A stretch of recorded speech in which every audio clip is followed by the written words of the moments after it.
Hey everyone, Stiga here, and welcome back to this small town we've been working on in City Skylines 2. Previously I was calling this town Dalefield, but I am kind of keen for a name change, so we're going to change the city to being called Cumberland.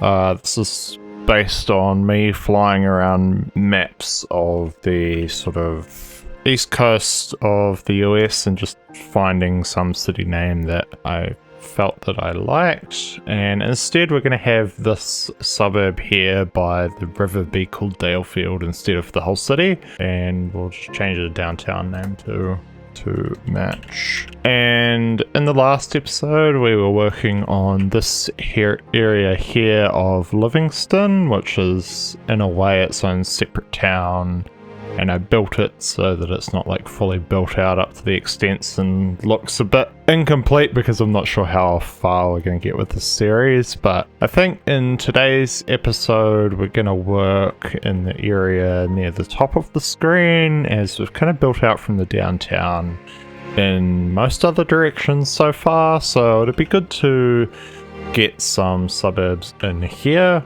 And looking at the demand that we have at the moment, it seems that there's high demand for almost everything. So I'm probably going to do mainly residential, but might intersperse some little patches of industrial if the demand seems to require it. And now we're going to start off by preparing the area that I want to expand into, which includes purchasing some of these tiles here.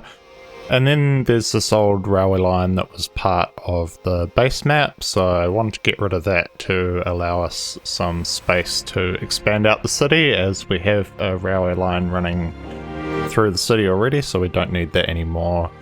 And here just expanding out this main road to continue the city grid through here, and just placing down a couple of these city blocks. And then in this area here, just going through with a little bit of industrial to add what little demand for industrial we have. Then placing these houses to face this road that comes from the city, and then the houses on the sort of longer parts of the block only really facing that on the inside, except for on that main road. I do come through in a second and start adding a little bit of commercial to one of these areas, as we do kind of need to balance out that demand for like neighborhood centers and things with the overwhelming demand that this game seems to have to provide residential. I also put in one high density commercial building in here.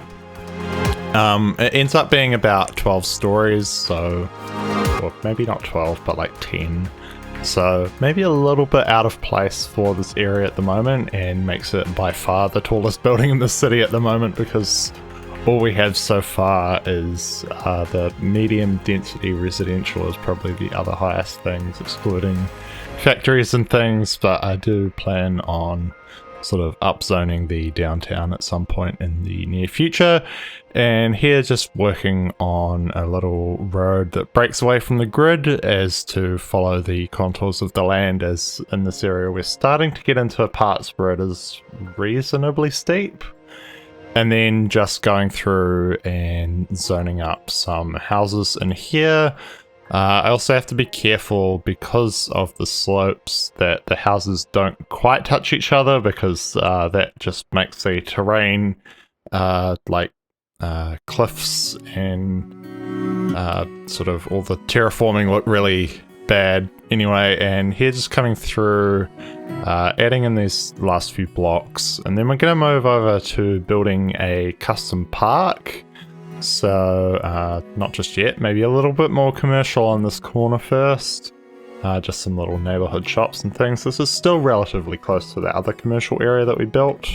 And then we're moving over to this area here, which is about 2 city blocks, but instead of just zoning up all the same thing, or just residential everywhere, I decided to make this park, and I wanted one of the walkways to be lowered and to have a bridge over the top of it. So I have this one lowered down for now, currently with the retaining walls, but we remove that in a second. And here you just see me put in this bridge, and that'll line up with these other paths coming in at 45 degrees from all the corners of this block.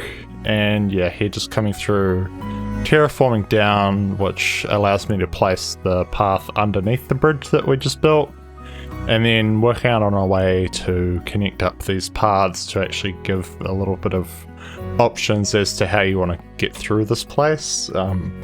I assume that this probably really won't be used that much though, since it's just decorative. And then just going through the parks menu and picking what parks fit in this place. I'm not like super familiar with all these parks, so I was like picking some that by no means would fit, and just trying to work with what we have to fill in this space.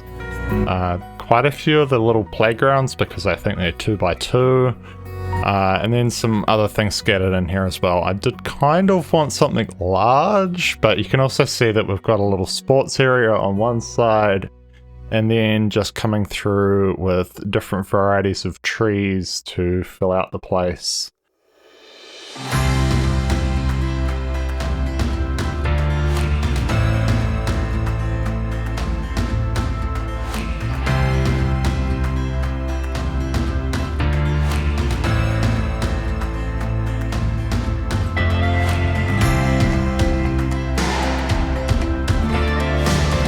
So now we're into the second part of this episode, and this area is gradually getting a lot steeper than the areas closer to the city. So here it was a bit more restrictive on what type of roads I could build.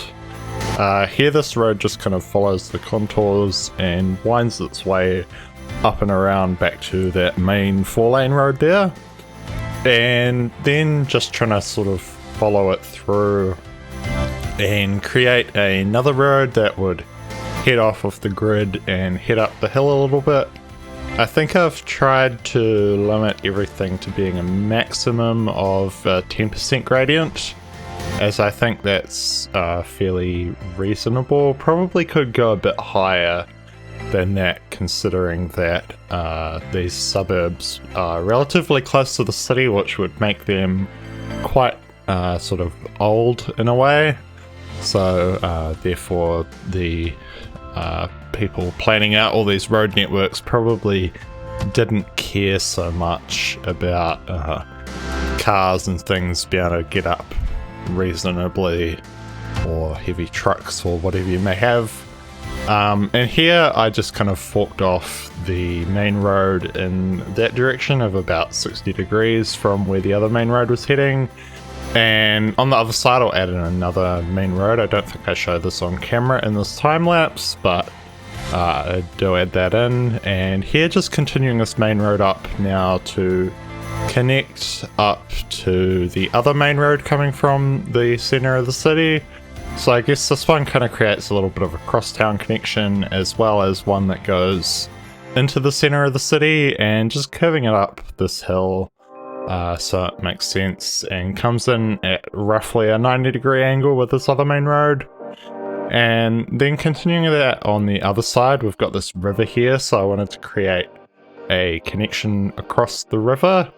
Given the terrain and things on that other side, I'm not sure how much will actually extend out the city in this direction. So therefore the 4-lane road might be a bit excessive for what we need here.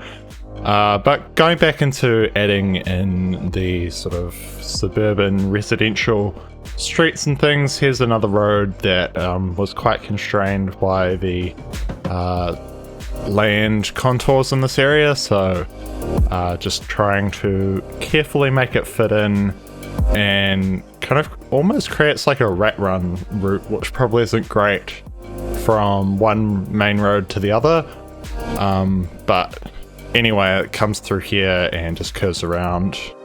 And then now that we have some of these roads in, I thought it would be a good time to zone in and see how these houses actually turn out with all the terrain differences, because I imagine that a lot of them will be on like flat ground and push it up heaps and create all these cliffs.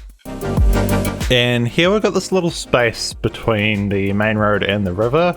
I didn't want to make the main road fully follow the river banks, so we're left with this little space in here, creating like a shared driveway area for like a small subdivision with a few kind of reasonably dense houses in comparison to the 5 or 6 by 3 wide houses. We're only going 2 wide and 5 or 6 deep, so that just creates a little bit of variety in that area. And then coming through, you just see I added a little bit of commercial on that corner with the 2 main roads intersecting, and then just finishing off by zoning up the last bits of the city grid, and then I skipped over all the rest.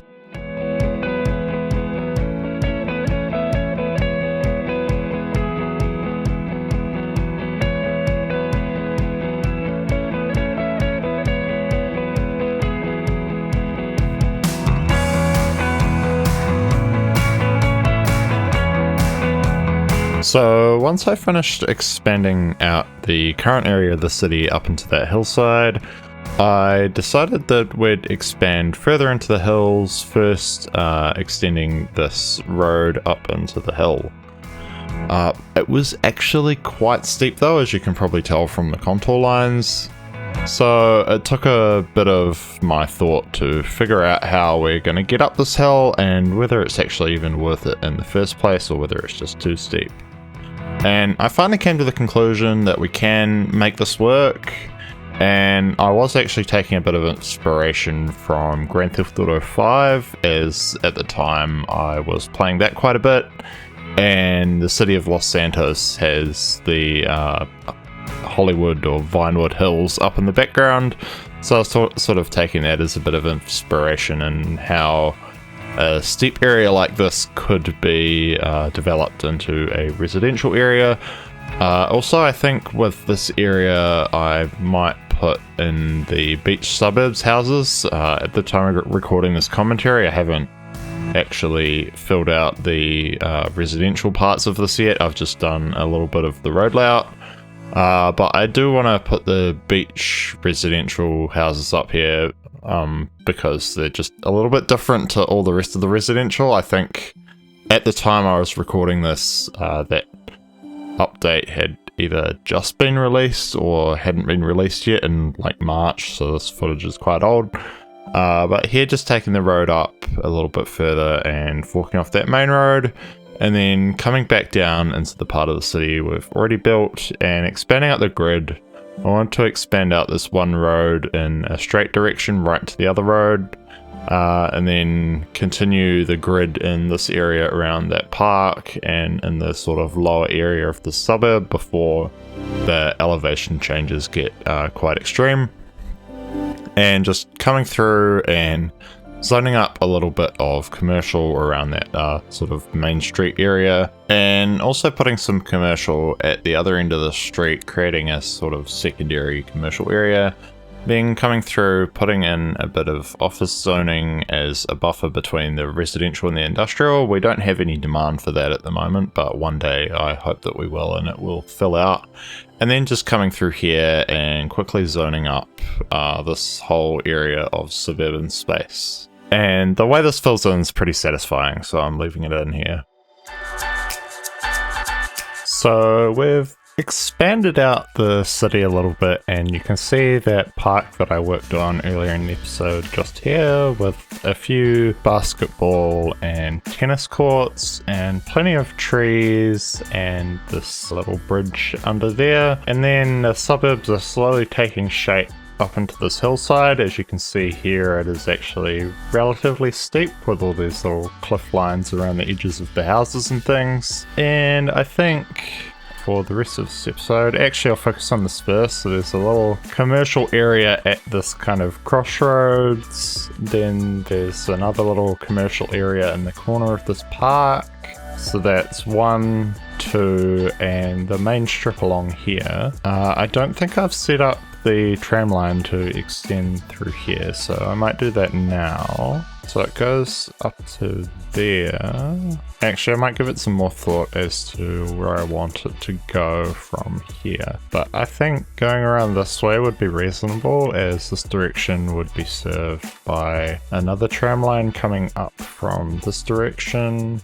So I went through and set up the tram lines off camera, and you can see on the public transport overview, we now have this line now extending up to this corner, and this line on this side did end here, but now I've extended up a couple more stops. And when I get to it, I'll probably add another stop on this side around this little commercial area. I did also add bus priority along most of this road. There's a couple of gaps, and also for some reason having the parking there, it doesn't want to connect the colour all the way through, but I have terminated it in spots and used a temporary road in here to separate this out into 2 sections, and then I can have the right turn bays. Since we're driving on the left, that's like a left turn for people who drive on the right side of the road. So yeah, you got some turning bays, you got this sort of bus lane all the way through that gives the tram good priority. As you can see, that was actually good timing, I wasn't expecting that. And there's a stop here outside this big park, and let's see if people actually walk through here. They are. I'd be interested to see what route they take though from this point. I can't be bothered watching them. But anyway, this carries on here, and they would go around here, but I'm not sure how well that actually interfaces with the rest of the signals in this intersection. And I just kept the 2 lanes here because it's quite a short distance that you've got this road merging and this road merging.